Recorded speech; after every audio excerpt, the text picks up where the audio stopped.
A very uncertain time, and we're hopeful to provide some certainty in this space sooner rather than later. 75% tariff put on that, it effectively shuts down the trade to there.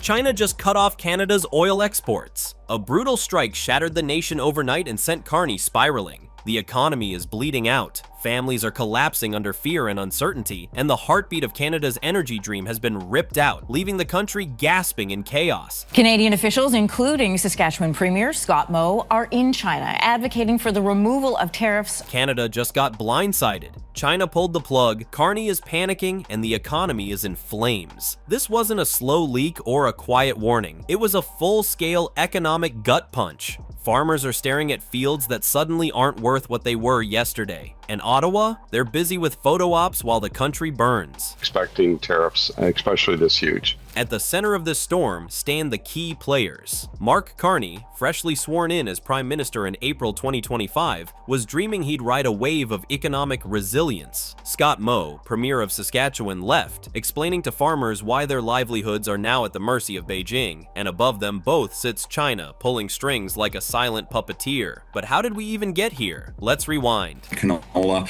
and as long as these tariffs are in place, we don't have that predictability, we don't have that stability. And then came the boom. By March 2025, exports had exploded to 353,674 barrels per day. China wasn't just buying oil, it had become Canada's second largest customer. Ottawa walked with swagger. Look at us, they thought, as finally a global player. But there was a catch. Canada thought it had leverage. In reality, it had walked onto Beijing's chessboard, and Beijing was already 3 moves ahead. And on August 12, 2025, Canada failed. Price points for Saskatchewan's canola industry, and I would say ultimately Saskatchewan's ag producers. Beijing went nuclear, 75.8% anti-dumping tariffs on Canadian canola. Officially, it was about crops. In reality, it was about oil. Prairie farmers saw bids collapse by a full $1 per bushel overnight. Thousands of dollars gone before harvest even began.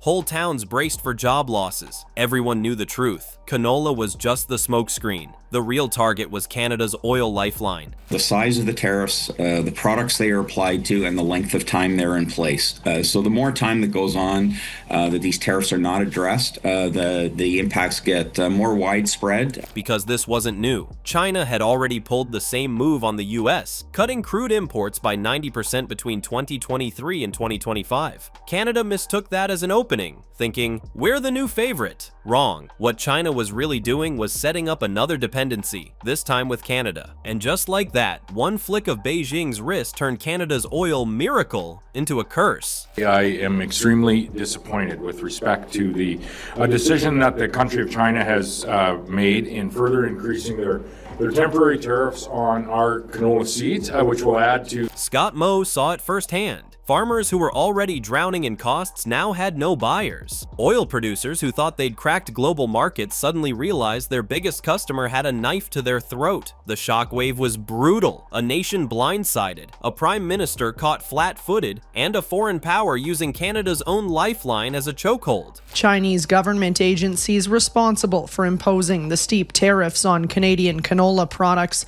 Talks, he said, were much more positive. Moe didn't waste time. Fresh off a whirlwind trip through China, Japan, and South Korea, he landed in Ottawa jet-lagged but fired up. His message? Enough with the photo ops. Fix the system. He demanded regulatory reform and real market certainty, not band-aids, not vague promises. Actual change to let Saskatchewan and Alberta do what they do best: power the economy. His commitment to our country, obviously he's working for the people of Saskatchewan, but commitment to our country and contribution at the tables have been essential to getting us together and moving forward. And Carney, instead of facing the storm, he smiled for cameras, then jetted off to Davos. Because nothing screams man of the people like sipping champagne in Switzerland while producers at home can't get approvals for projects worth billions. The contrast couldn't be starker, Moe begging for reforms, Carney polishing his global image. Canola farmers have been very frustrated with the federal government because they put in tariffs on China's imports in, and this is a retaliatory tariff on canola. But the real heartbreak was farmers. 20 million acres of farmland, a $43 billion industry, wrecked by a single tariff strike. Farmers like Ryan Hofford in Manitoba watched bids collapse overnight. One day you think you can keep the farm afloat, the next day you're in the hole thousands before harvest even starts. Beijing launched an anti-dumping probe against Canadian canola after Ottawa put tariffs on Chinese electric vehicle imports. Ottawa's answer? A shrug. Carney's trade minister, Champagne, insisted tariffs on Chinese EVs must stay to protect Canadian workers. Protect workers? Mo fired back. What about Saskatchewan workers? Because Ottawa's alignment with Washington over EVs came at a price, and Beijing made sure prairie families paid the bill. In finding our way through what is a pretty difficult time for a significant Canadian industry. Even Canada's southern lifeline was crumbling. Oil exports to the U.S. dropped from 4.3 million barrels per day in mid-2024 to just 3.1 million by March 2025. Washington's tariffs slammed the door. Sure, Western Canadian Select's discount narrowed, but what good is a better price if the barrels are sitting in storage? And again, no real indication from our federal government as to what sort of support as producers we could be expecting in the future. So Carney rolled out his master plan. Resilience measures, loan increases, biofuel promises, tweaks to clean fuel rules. Farmers laughed bitterly. How do you borrow your way into market access? A loan doesn't erase a 75.8% tariff. Biofuel talk doesn't reopen China. Tweaking clean fuel rules is just rearranging deck chairs on the Titanic. Tariffs on canola came up unexpectedly. If they can come on fast, then come off fast. And the Chinese are just going to want something in return. And here's where Carney made his biggest blunder. He copied Trump's tariff playbook, except Trump had leverage. America could swing its weight and still get deals. Canada was swinging an empty bat. By sticking too close to Washington, Ottawa left itself stranded. No independent trade strategy, no real leverage, just exposure to Beijing's retaliation. Economic driver. Allison.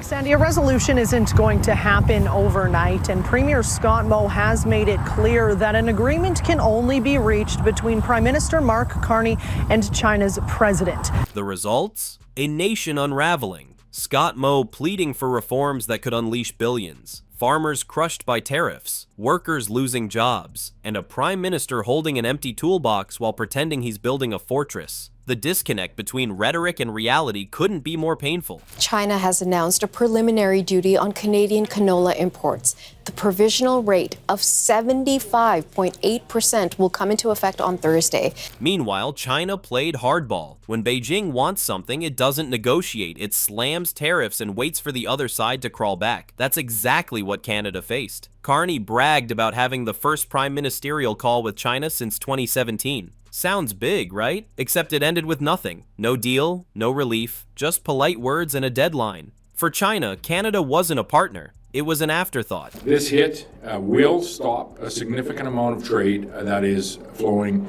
into China today. But this isn't just politics, it's people's lives. Out on the prairies, farmers head into harvest with zero certainty. Do they dump crops at fire sale prices just to survive? Do they gamble on storage, hoping for markets that may never open? Either way, they're staring at losses that could sink them for good. What they want is some certainty for those crops they're going to harvest in terms. Farmers, workers, and exporters were left hanging, watching their livelihoods collapse while politicians sold empty promises. This wasn't just bad luck, it was geopolitical chess, and Canada wasn't even on the board. Beijing moved with precision. Ottawa, it never even saw the move coming. It's set at 75.8%. That's on Canadian canola seed as of August the 14th, this Thursday.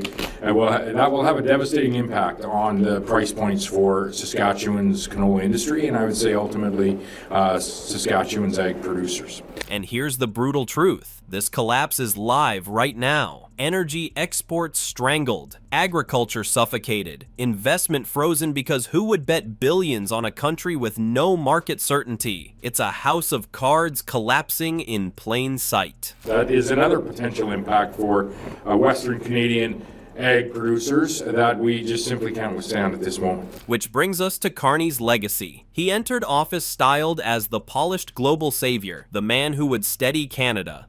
Instead, history will remember him as worse than Trudeau. Trudeau had charisma. Carney has red tape. He clung to outdated policies, shadowed Washington without its leverage, and let Beijing dictate the rules. The result? Canada alienated both the US and China, the two biggest economies in the world. That's not bad luck. That's catastrophic leadership. The impacts get more widespread. Canada thought it had struck gold, but in reality, it had walked straight into a trap. Beijing never wanted a partner, it wanted a pawn. Once Canada was hooked, China slammed the door shut, leaving Ottawa scrambling in the dark. The so-called oil miracle turned into a nightmare almost overnight. So here's the question: can Canada survive under leaders who sell out their own backbone industries? Or is this trade war, this tariff chaos, this blind loyalty to Washington truly the beginning of a national collapse? Because right now, all signs point to a country with no plan, no leverage, and no safety net for the people holding it up.